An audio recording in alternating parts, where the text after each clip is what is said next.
Long ago, before this day's confusion did begin, throughout the stars did we go wandering. Distance was no barrier, and time it had no hope. Free to come and free to go. Free to come and free to go. Open up the book of stars. Open up the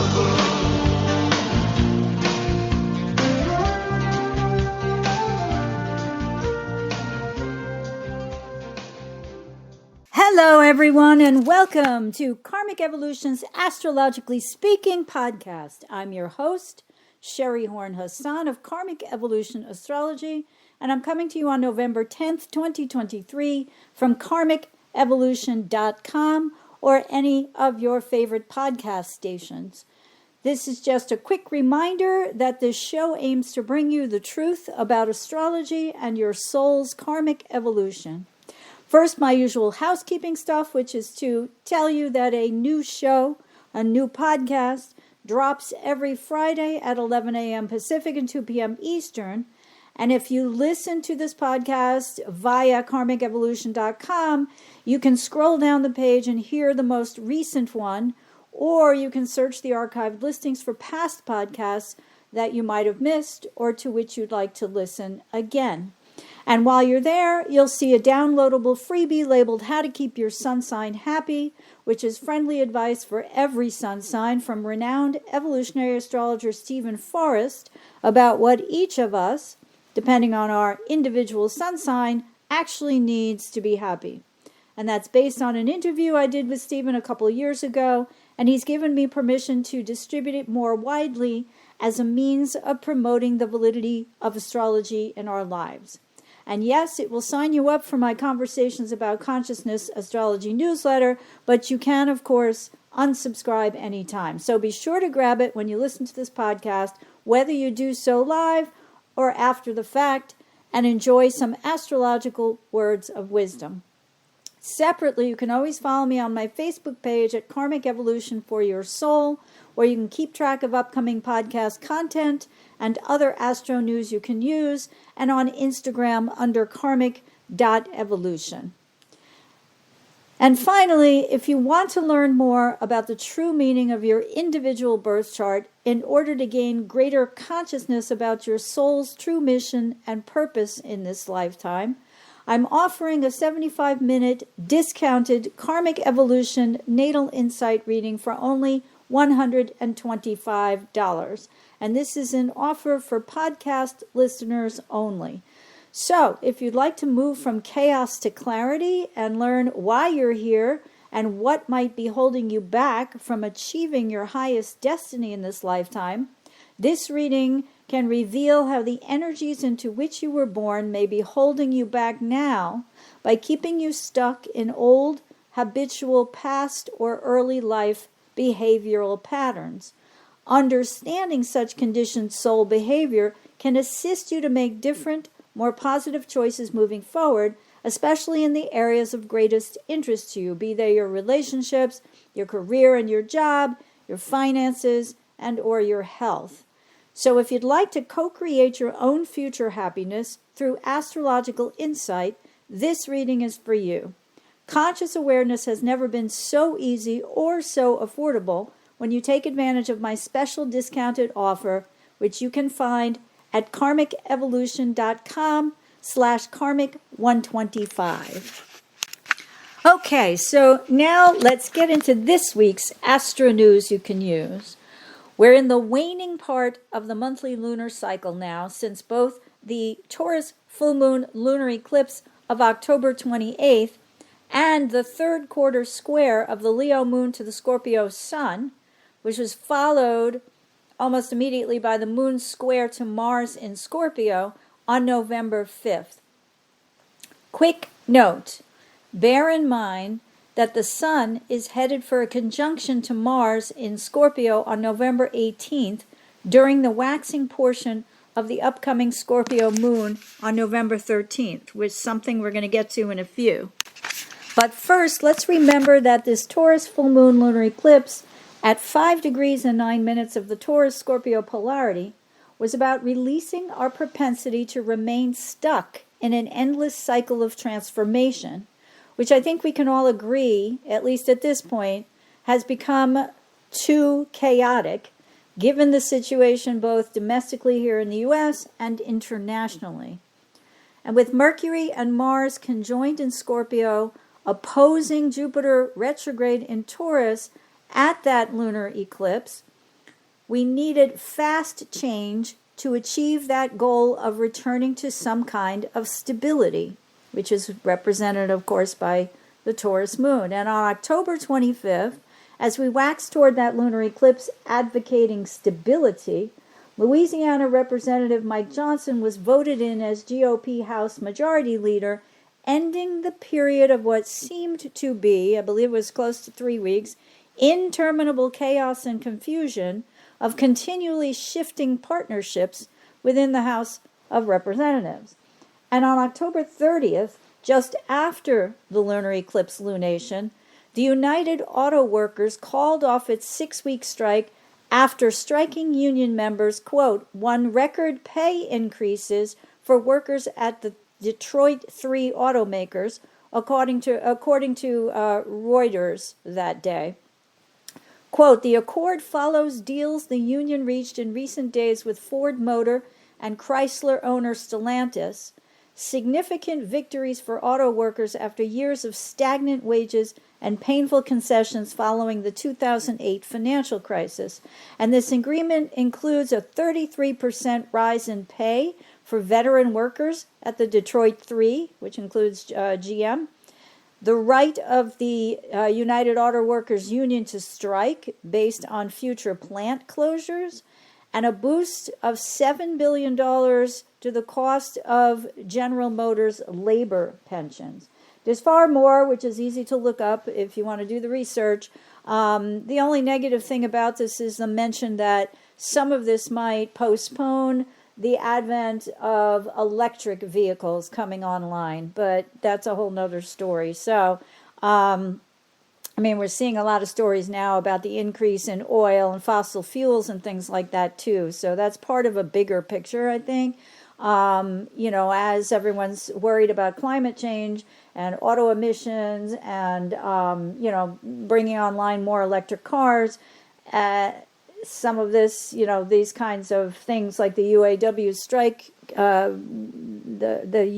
the strike that's concluded in more benefits to the laborers, hopefully will eventually translate into moving some of them towards electric production. But I think the problem there is they're worried about a reduction in the amount of employers. But that particular strike also included the fact that workers were two-tiered within the auto industry. And so this evens up because they used the term veteran workers. When they hired newer workers at certain points, they paid them much less. So now there is an evening up of that. So it's a win for labor.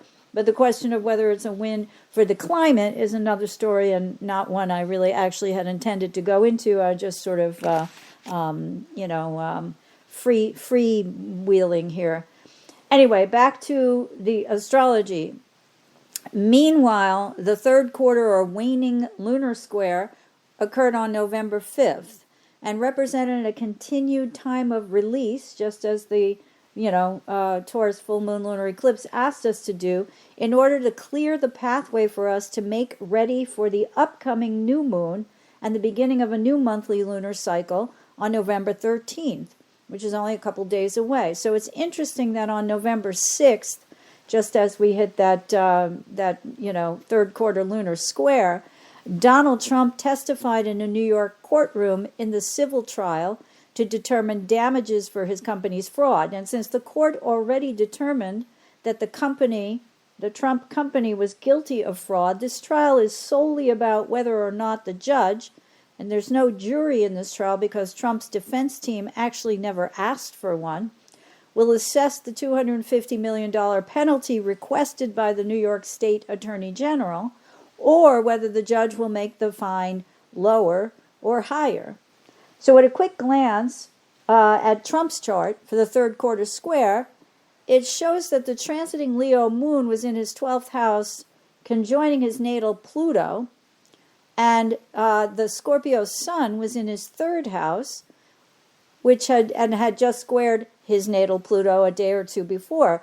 And the next day, we were all treated to reports of his trying to commandeer the floor while being questioned, in this case, in court. So the Moon-Pluto conjunction is definitely an example of extremely emotionally volatile energy, which anyone who, the trial is not on TV, nor did they allow photographers or filmers in the courtroom, so we only have the first witness accounts of the reporters in the courtroom, and of course those sketches. But in any case, as I said, Moon-Pluto is a emotionally volatile energy, and the Sun-Pluto square can result in power plays or challenging those who have power over you. So it's clear that Trump pushed the limit by attempting to play to his base, as we all know, rather than to the judge, who actually has the decision-making authority in this case. And during this third quarter period, as he continually evaded the prosecutor's questions, preferring instead to bluster, deflect, exaggerate, and lie. Sun square Pluto can, be manipulation.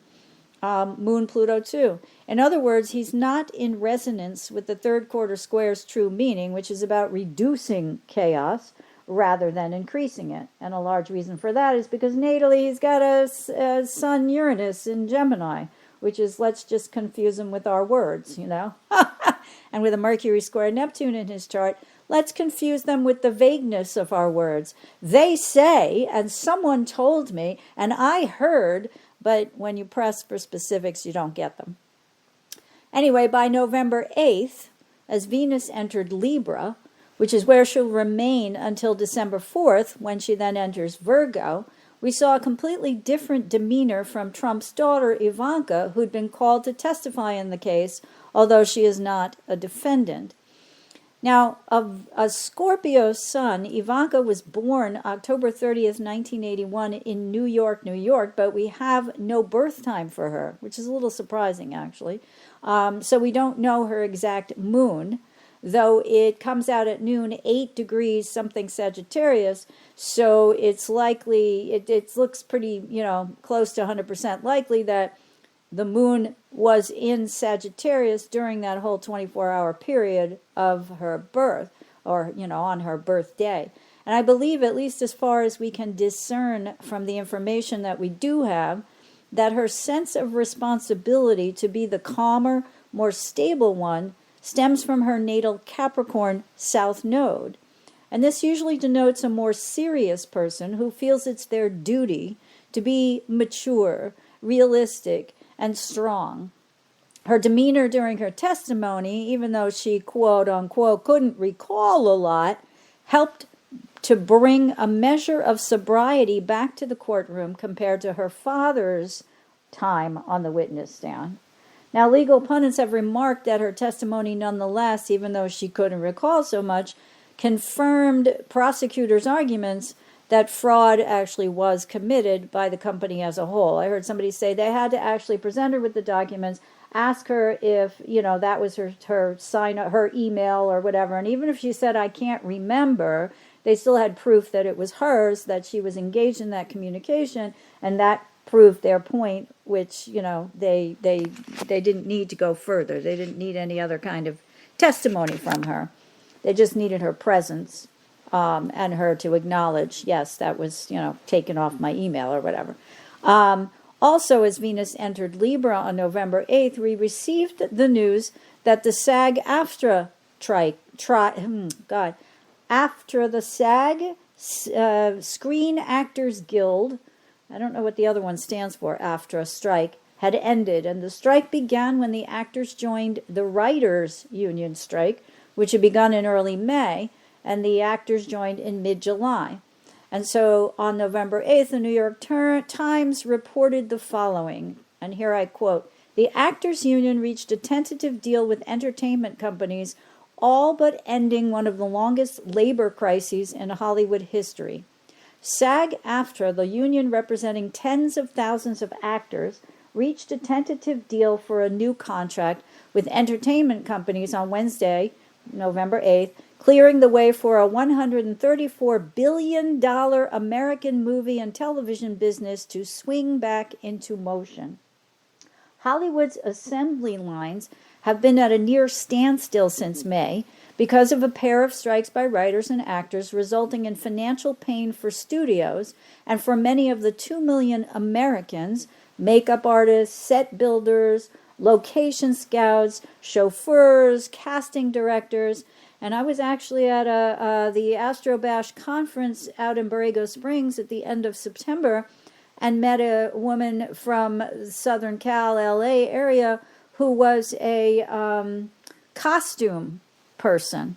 And she was, currently not drawing in any income because nobody was using costumes for television or films or whatever. So, the point here is any who worked in jobs directly or indirectly related to making TV shows and films. And I'm still quoting from the Times now. Upset about streaming service pay and fearful of fast-developing artificial intelligence technology, actors joined screenwriters on picket lines in July. The writers had walked out in May over similar concerns. It was the first time since 1960, when Ronald Reagan was the head of the Actors Union and Marilyn Monroe was still starring in films, that actors and writers were both on strike. And the article continues, the Writers Guild of America, which represents 11,500 screenwriters, reached a tentative agreement with studios on September 24th and ended its 148-day strike on September 27th. In the coming days, SAG-AFTRA members will vote on whether to accept their union's deal, which includes hefty gains like increases in compensation for streaming shows and films, better health care funding, concessions from studios on self-taped auditions, and guarantees that studios will not use artificial intelligence to create digital replicas of their likenesses without payment or approval, end quote. So remember, this happened on the evening that Venus moved into Libra. Venus rules the sign of Libra. Libra is about balance, partnership, harmony. Venus is about the arts. So there you have it.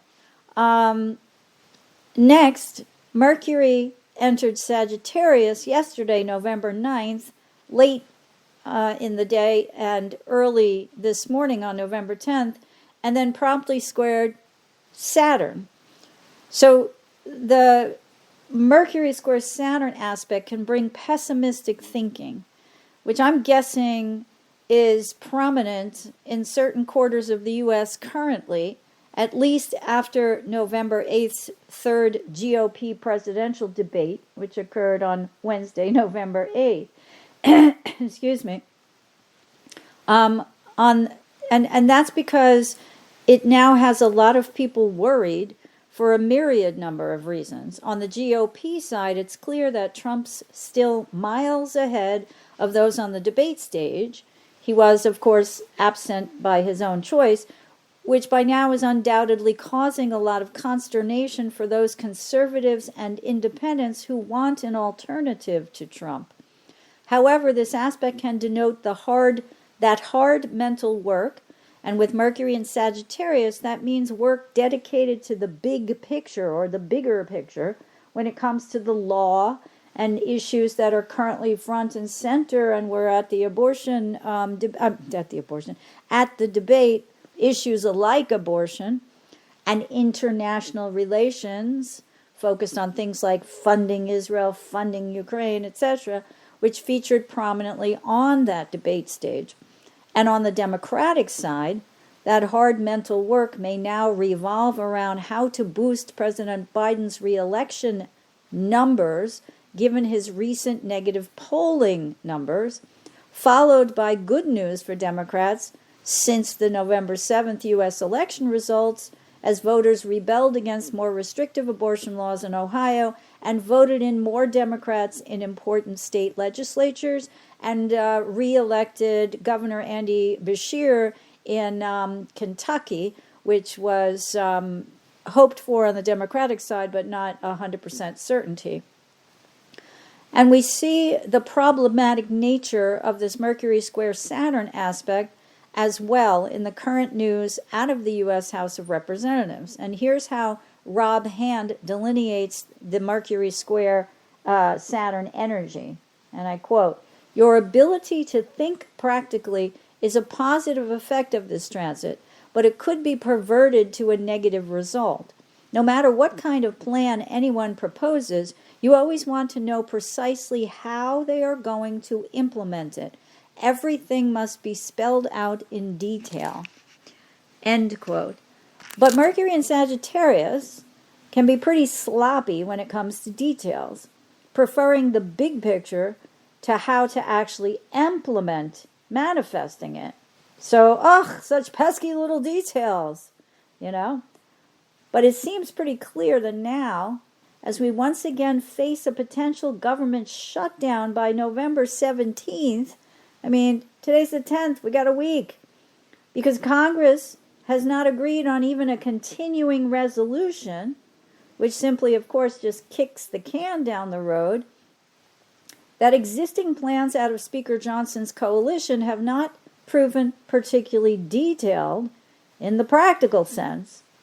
And meanwhile, as I explained last week, Saturn's moving forward now since it's stationed direct at 0 degrees and 31 minutes of Pisces on November 4th. But he's moving super slowly. He usually remains at the same degree for 3 weeks before his exact station direct, so as he's retrograding back to the station, and for 3 weeks post-station direct. So since we're only less than a week into his direct motion right now, there's more than a bit of stasis going on. If you recall last week, I quoted Erin Sullivan from her book Saturn in Transit saying that there's sort of a dead calm, or a dead spot or whatever when things just don't move ahead. Plans are not going to be implemented at least until 3 weeks after Saturn stations. And given that he won't begin to even reach 1 degree 0 minutes of Pisces, that's from his station of 0 degrees 31 minutes of Pisces, we're talking about 30 minutes, it'll take him until November 28th. So we're talking slow here. And as of yesterday, which I think might be somewhat related, Israel announced that, with prodding by negotiators from both the U.S. and Qatar and other nations, that they will impose a 4-hour ceasefire daily in order to allow for the movement of Palestinians south out of northern Gaza and Gaza City, where the Israeli military is currently on the ground attacking Hamas tunnels and strongholds in that region. So this hold on military action for a short period daily will also allow for more humanitarian aid to reach Palestinian hospitals and other places so that people there can help tend to the wounded, distribute medicine, food, water, fuel, and other necessities. Now, I said last week that Mercury in Sagittarius is often known in astrological circles as having the ability to put one's foot in one's mouth. And that's because Mercury, the god of communication, when transiting through expansively exaggerative Jupiter-ruled Sagittarius, can have the tendency to seriously misspeak.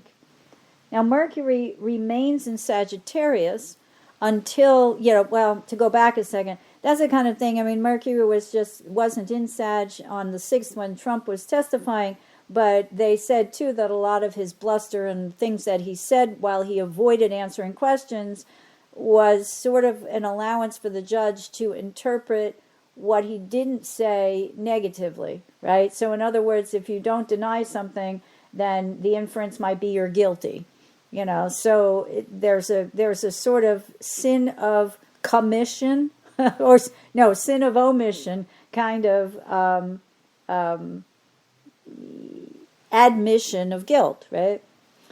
Anyway, Mercury remains in Sagittarius until January 13th, 2024, when it will move into Capricorn. First, however, Mercury retrogrades from Capricorn to, hang on a second. Okay, sorry, I got my dates wrong. Mercury is entering, as I said, Sagittarius now, and it will enter Capricorn on December 2nd. But on December 13th, it's going to station retrograde at 8 degrees and 29 minutes of Capricorn and move back into Sagittarius circa December 23rd, December 24th, right? So when it's in Capricorn, it's going to station retrograde, and during this period of his retrograde, his upcoming retrograde on December 13th or 14th, depending on your time zone, it's going to shift his retrograde cycle, his annual retrograde cycle, from last year's earth element to this year's cycle in fire. And Mercury will retrograde through Aries in April, and then through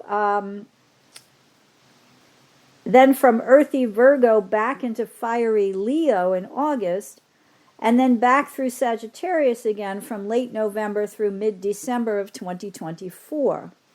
So our focus during this year's retrogrades of 2023 shifts from its emphasis on reviewing our tangible resources by asking ourselves, what are the tangible resources of my life, to asking ourselves now at the end of 2023 and throughout most of 2024, what are,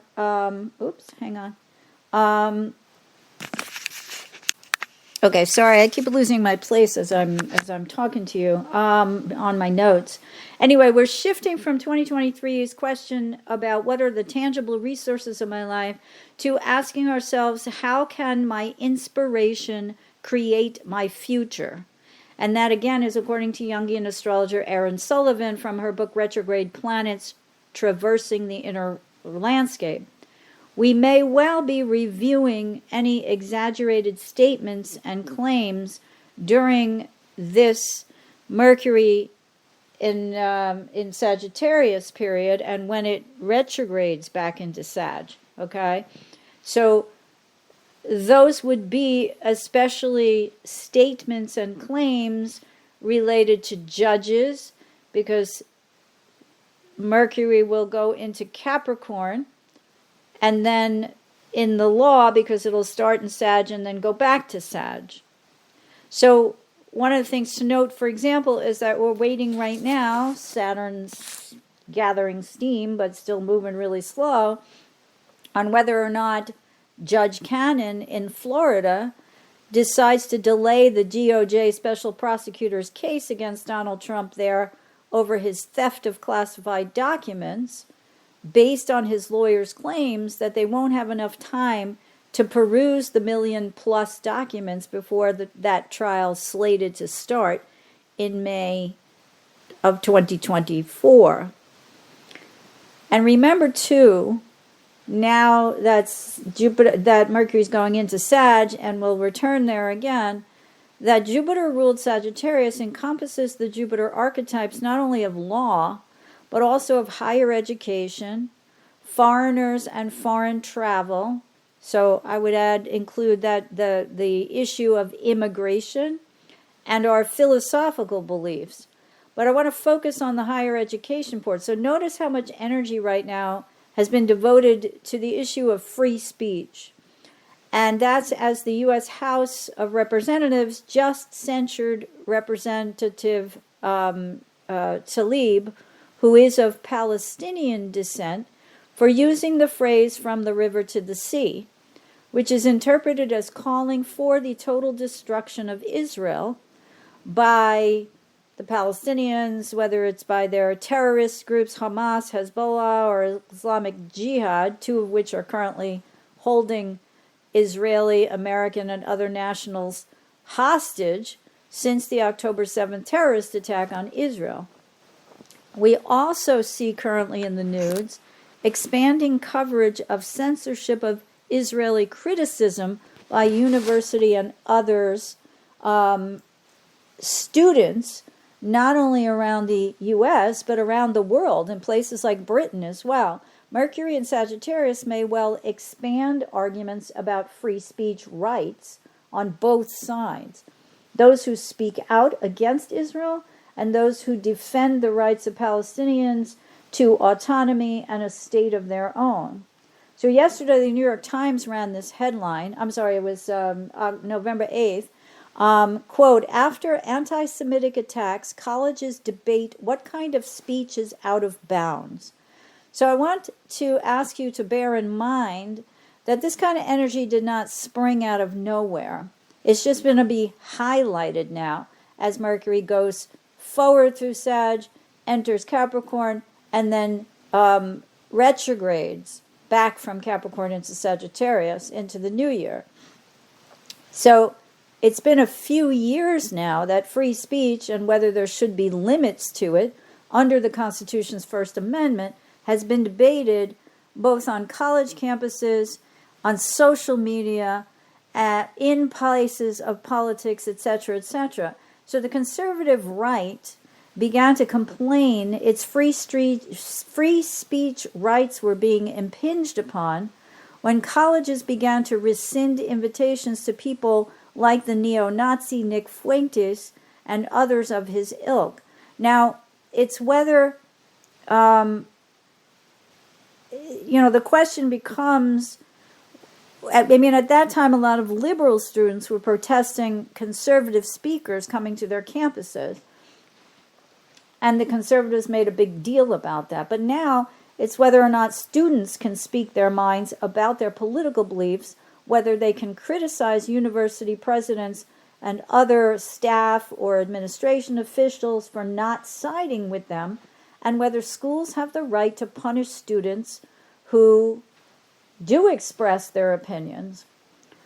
The same thing is happening in corporate America as well. And I think I mentioned a few weeks ago a Harvard student, and there have been a few of them from other Ivy League colleges, I believe now, who had there were extended job offers by legal firms. They're in their third year of law school, but their offer was rescinded because they had publicly made statements or signed documents in the name of student protest groups that were deemed to be anti-Israel. So, and again, do the schools have the right to punish these students who speak out in this way? And likewise, again, as I said, the U.S. House just took steps to criticize via censure the speech of the only Palestinian born or whatever congresswoman in the House on the grounds that it constituted hate speech. Meanwhile, you have the huge rise in threats and hate speech against both Jewish and Palestinian/Muslim people here in the U.S. And so as all of this, is occurring, we know that President Trump, who's been under gag orders to curtail his use of what's known as stochastic terrorism, because he issues veiled threats, such as if you come after me, I'm coming after you, and having his supporters respond by threatening judges, election workers, and others by proxy. So the issue isn't new, but again, it just may come more to a head now during this period while Mercury's transiting back and forth through Sagittarius. Keep your, again, eyeballs peeled and ears open, and we'll see. All of this harks back to the breakdown in relationships that I've been documenting astrologically, at least since the Taurus new moon back on May 19th. So here's a big picture reminder. I did this a month or two ago, but I feel compelled to do it again. For those who either don't remember or who are perhaps listening to this podcast for the first time. So back in May of this year, the monthly lunar cycle, beginning with the Taurus new moon, asked us to plant new values in our garden, which automatically necessitated the removal of old values, now considered to be weeds, right? You've got to weed the garden and then you can plant the new seeds. So since Venus ruled Taurus represents relationships and finances, these are two areas where new values were encouraged to blossom and ultimately to flourish.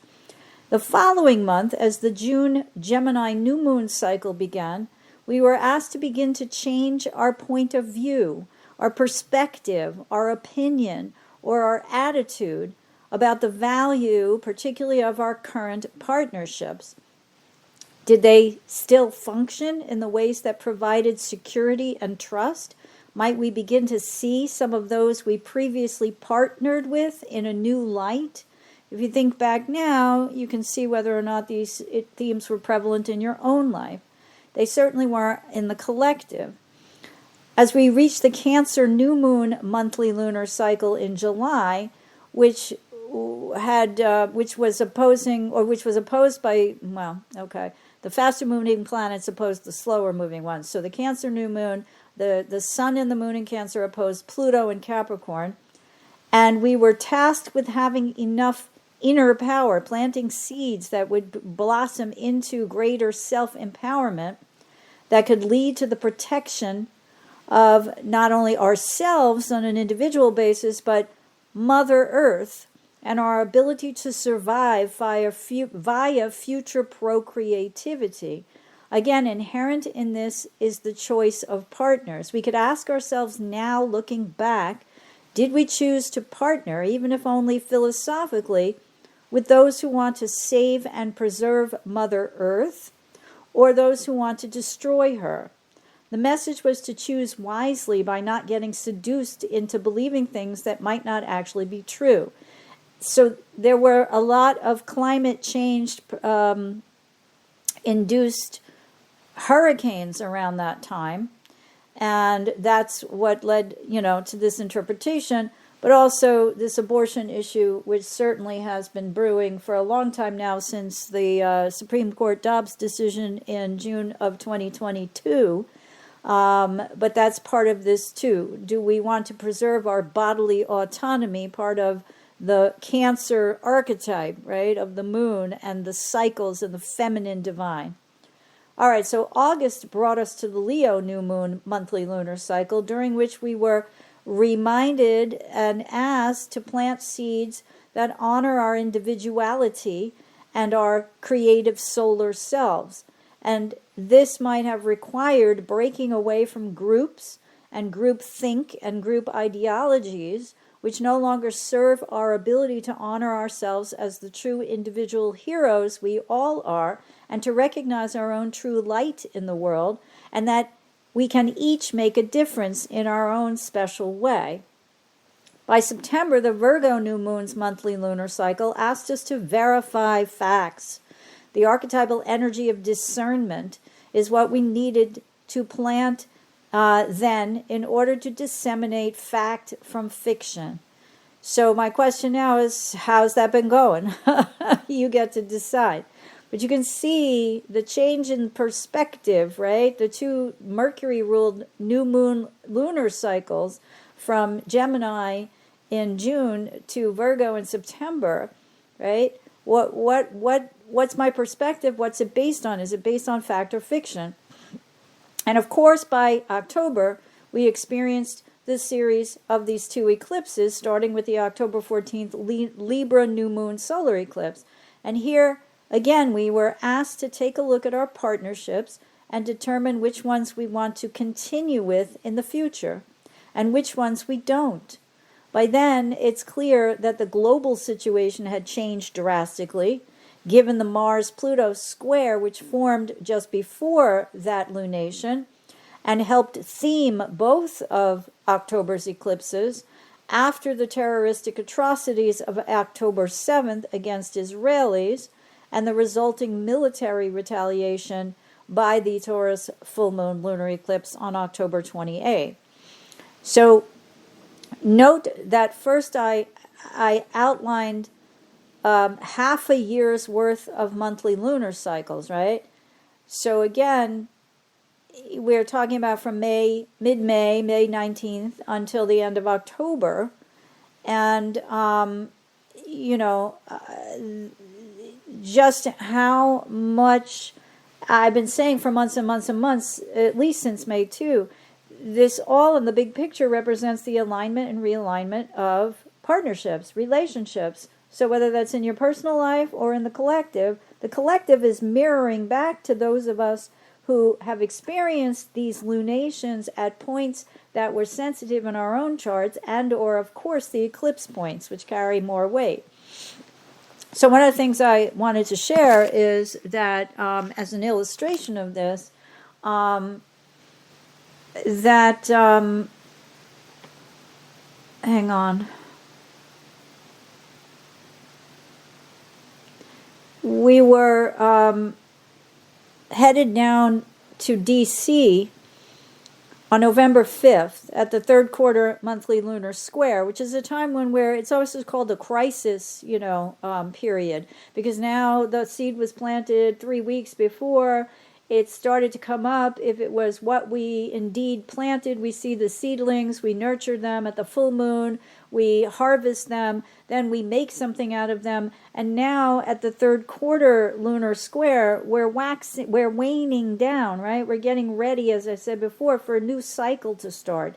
Right now we're in the balsamic phase. We're starting to get very close to the new moon. And, we were asked over these months to really take a look at where our partnerships stand, whether we're still simpatico with the old partnerships or if things have just changed too much. So, I was going to mention something, but I think I'm going to skip it. So let's talk now about the Scorpio new moon. This is going to occur at 20 degrees and 44 minutes of Scorpio at 1:27 a.m. Pacific time and 4:27 a.m. Eastern time on November 13th. And we should note that first, before this lunation, we've got Mars in Scorpio opposing Uranus retrograde in Taurus on November 11th, which is tomorrow. And remember, Uranus in Taurus, where it's been transiting since the spring of 2018, has been asking us since then to change up our old values for newer ones. The May 19th Taurus new moon is sort of like I said, like if we've done that, then we've sort of weeded the garden and made room for new values to start to come in by then, right? So we want to, again, look at things that relate to the Taurus archetype, our bodies and Mother Earth's resources, just as I explained, which to me, in large part means the climate and the natural cycles of life, but also to relationships and finances, because these are major Taurus archetypal themes, as I've already said. Now, expect the unexpected is always the mantra to employ during transits to or from Uranus, the planet of unexpected change. And here, since Mars is doing the opposing, the action will be swift and potentially more violent than otherwise. Impatience leading to explosive anger can find us acting impulsively now. In minor form, some of us may just feel restless and irritable, but in a more major way, this can result in a blowout between people that then releases a great deal of tension. I hope like hell there is no, mass shooting or anything like that here in the States, because we're the place that has the most guns, right? But what happens is we have the Mars opposite Uranus on November 11th, and then we have the Scorpio new moon on November 13th, but the Sun actually opposes Uranus and Taurus just several hours after the exact lunation that day. And because this comes so hard on the heels of the Mars-Uranus opposition from 2 days before, we're likely to see some rapid change to certain situations.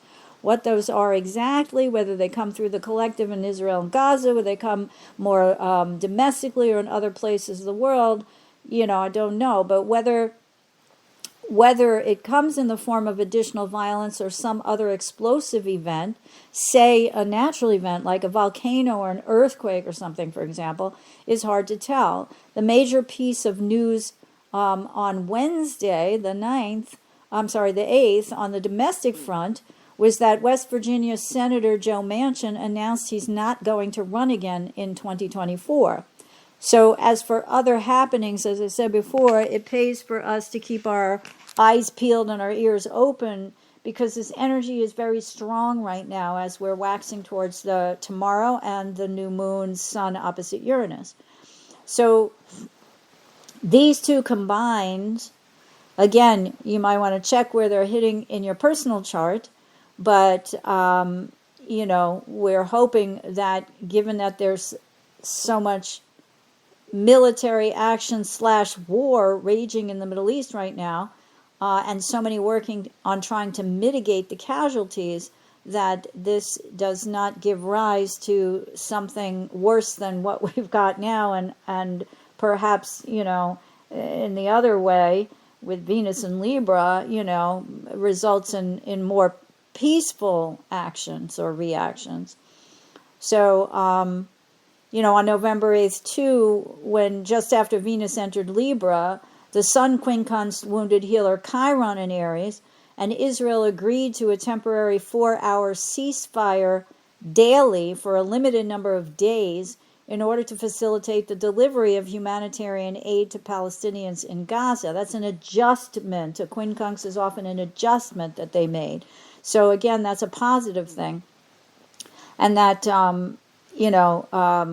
that Mercury entered Sagittarius just now, late last night and early today on the 10th, followed by that Mercury square Saturn, shows that the details may still be being worked out now. Now, those of you who listen regularly know I'm recording this on November 9th in the evening. So, what happens between now and 2 p.m. on Friday the 10th, I don't know. So, fingers are crossed that things stay copacetic, as they say.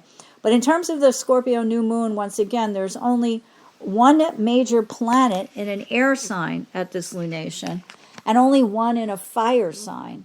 And those are Venus in Libra and Mercury in Sagittarius. Now, a lack of planets in an element or mode, and I've spoken about this before, is known in psychological astrology as an inferior function. And that's a term coined by Carl Jung, which means no planet in an element or mode, or only one planet in an element or mode is called a singleton, which falls under the same category as operating under the psychologically interpreted inferior function.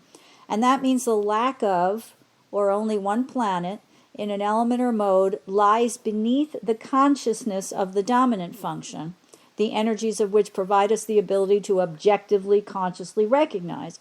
So we know, that at this particular Scorpio new moon, its dominant function, which isn't always the case, but in this case, its dominant function is fixed water. That's Scorpio, no surprise, right? And that makes it, of course, particularly scorpionic in nature, meaning that it may illustrate prominently scorpionic traits.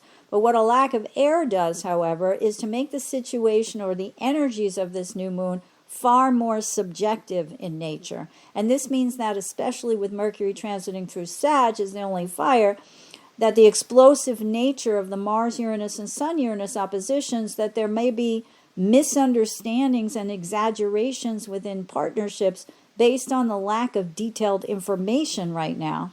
In addition, the lack of fire, as displayed by Mercury as the only planet in fire, may manifest as either a kind of somatic depression, at a certain point, right? People are just like, oh my God, F it. I don't know what I can do to make any changes, so I'm just going to stay home and pull the covers over my head.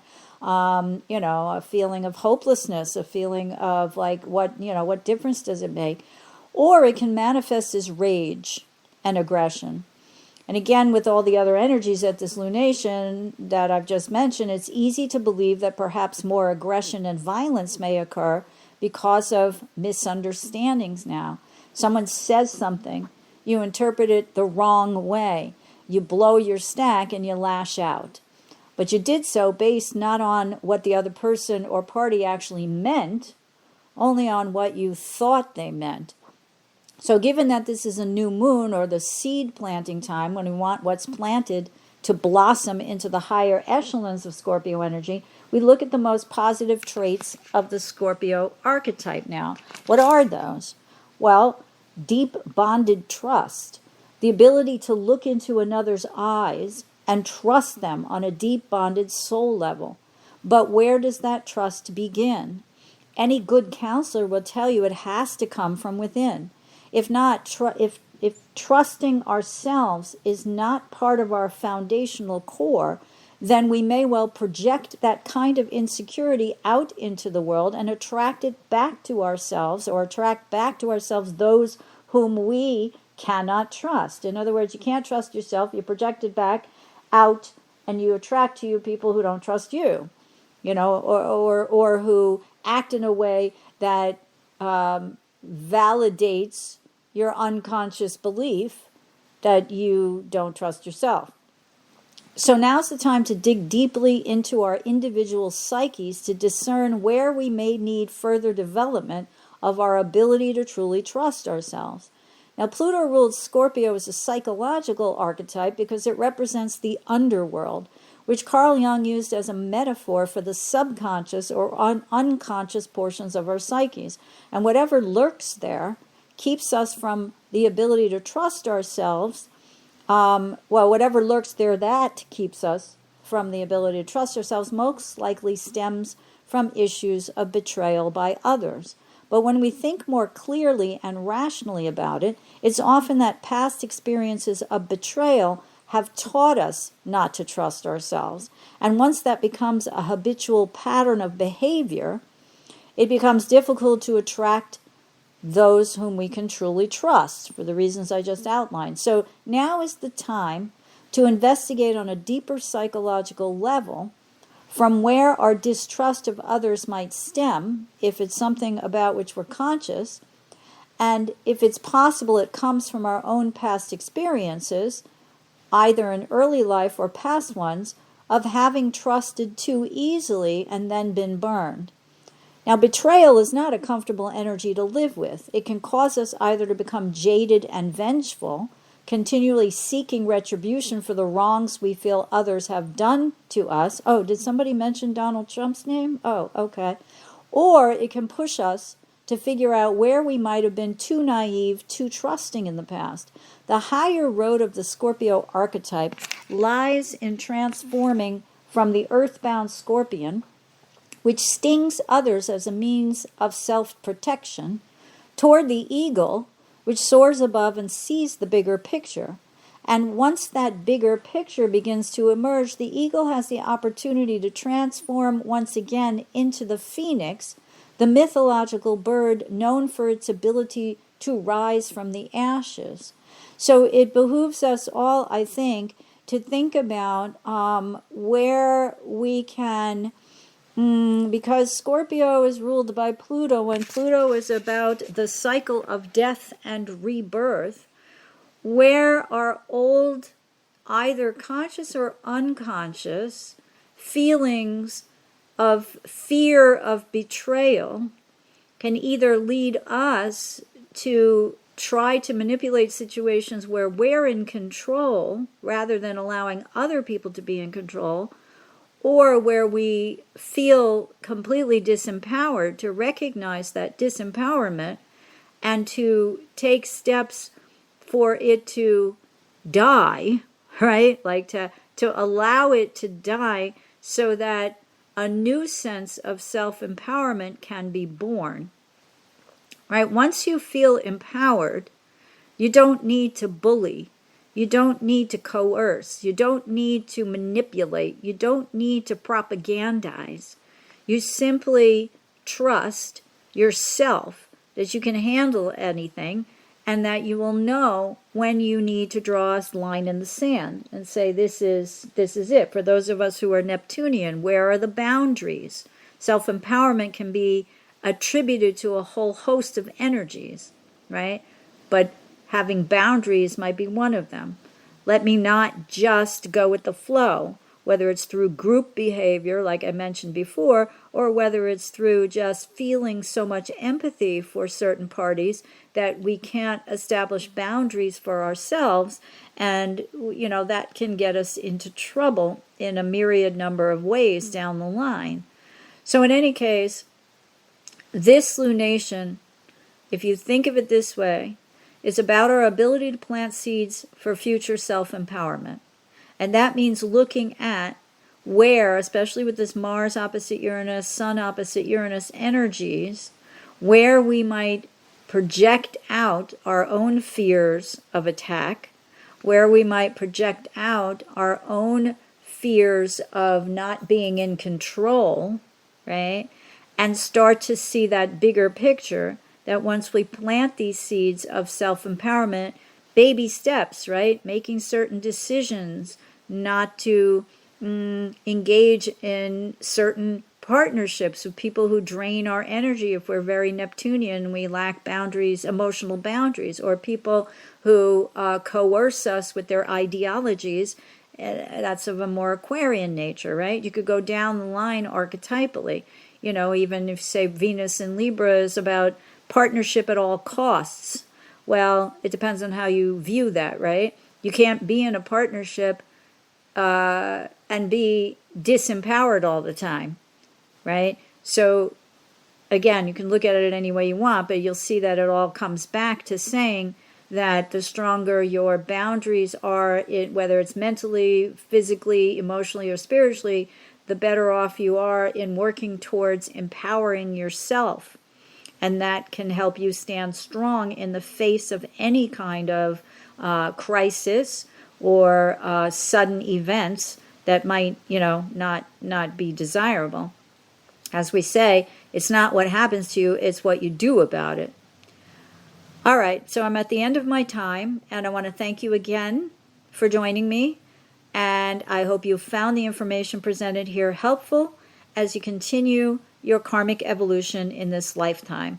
Please be sure to join me again next week on November 17th for another episode of Karmic Evolutions, Astrologically Speaking. Until then, may your journey be filled with karmic healing and the joy of greater consciousness. Namaste. Long ago, before this day's confusion did begin, throughout the stars did we go wandering.